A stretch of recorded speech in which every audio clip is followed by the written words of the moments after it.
Une semaine très mouvementée, pourrie même par endroits. Les faits le montrent et le démontrent. Répression violente d'une manifestation contre la soif à Cap Skirring, révolte violente et nocturne contre le couvre-feu dans plusieurs localités du pays, notamment à Touba, la Sainte, où, paradoxalement, des jeunes mécontents étaient tout sauf des saints. Ils n'ont rien trouvé de mieux que de saccager les locaux du centre de traitement des épidémies en ces temps de pandémie mortelle. Quelle inconscience! Aux États-Unis d'Amérique, George Floyd, mortellement étouffé par le genou d'un policier raciste, bête et méchant. L'horreur a été filmée et vue dans le monde entier, indigne d'un grand pays. Avec cette énième affaire de bavure policière, mais bavure de trop contre les Noirs, toujours la même proie, l'Amérique vient d'administrer définitivement la preuve qu'elle n'est plus l'Amérique de nos rêves. On découvre sa face cachée et hideuse. Le Sénégal, de l'autre côté de l'Atlantique, expérimente depuis quelques années, tant bien que mal, un concept révolutionnaire, Ubbi Tey, Jàng Tey. Il faut le reconnaître, le défi a été amplement relevé. La coalition des organisations en synergie pour la défense de l'éducation publique COSYDEP y a beaucoup contribué. Seulement, l'école sénégalaise vient de découvrir un tout autre concept, imprévisible comme le célèbre virus. Voici donc le Ubbi Tey, Tëj Tey.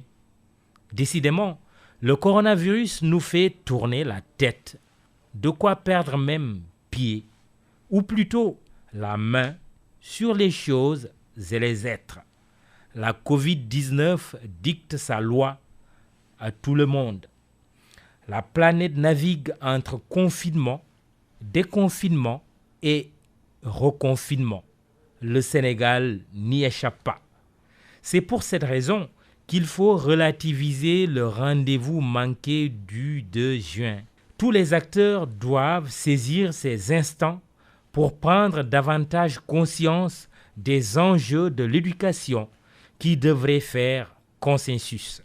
Certes, on peut reprocher au gouvernement de ne pas avoir organisé dans les meilleures conditions le transport des enseignants à leur lieu d'affectation.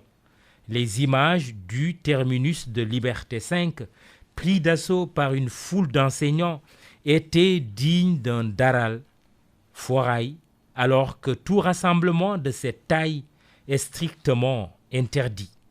Ces images prouvent à suffisance qu'en termes de mesures barrières, les règles élémentaires n'ont pas été respectées. Il en est ainsi de la distanciation physique. Pas étonnant que des enseignants aient été contaminés.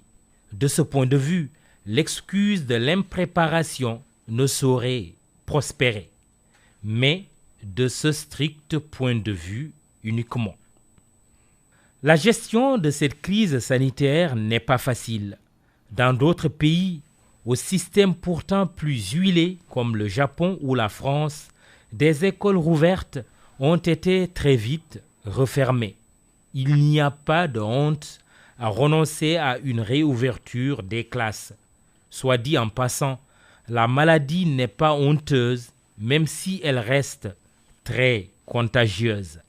L'irresponsabilité aurait été de maintenir la date de reprise des enseignements en exposant enfants, enseignants et parents, malgré le risque de propagation devenu dès lors très élevé, tant dans le monde scolaire qu'au niveau de la population en général. Ce serait la catastrophe assurée. En agissant de la sorte, le gouvernement nous a évité sans aucun doute le scénario d'enfants utilisés comme chair à canon ou à corona. Que n'aurait-on pas dit si les salles de classe avaient été rouvertes.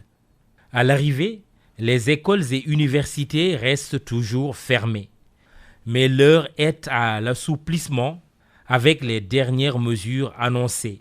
Reprise de la circulation interurbaine avec son corollaire de réouverture des gares routières, allègement du couvre-feu qui passe de 23h à 5h du matin et des mesures de restriction dans les lieux de vie, restaurants, hôtels, salles de sport.